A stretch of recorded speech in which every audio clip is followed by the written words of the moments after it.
Martin, on va lui demander tout simplement comment il a vécu ce dernier tir debout et qu'est-ce qui a raté sur ce dernier tir. Bah, quand on en loupe deux, il n'y a pas qu'une seule chose qui rate, il y a pas mal de choses qui m'ont fait sortir de ce tir. Tout est de ma faute, hein, mais je suis arrivé sur le pas de tir avec Simon et j'avais vraiment pas envie qu'on s'installe à côté parce que je sais qu'on aime bien se challenger quand on arrive au tir, donc je pensais qu'il allait se mettre sur la fin du pas de tir. Au final, il voulait aller sur le début du pas de tir, donc moi j'ai fait un dérapage. Voilà, c'était une entrée déjà, une préparation qui n'était pas optimale.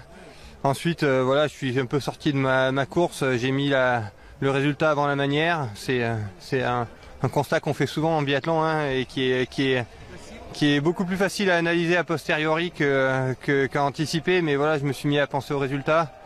Je savais que je jouais une grosse course, même si je savais aussi que Johannes était légèrement en avance sur moi.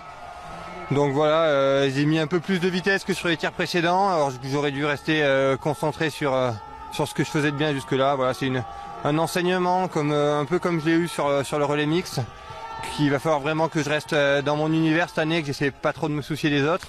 Je pense avoir progressé encore au tir, mais je pense l'avoir fait un peu au détriment on va dire d'un tir un peu plus cadencé. Donc voilà, il va vraiment falloir que je reste sur mes sensations à moi, que j'applique ce que j'ai à faire et un peu m'isoler du reste du monde. Et aujourd'hui, j'ai pas réussi à le faire sur ce dernier tir.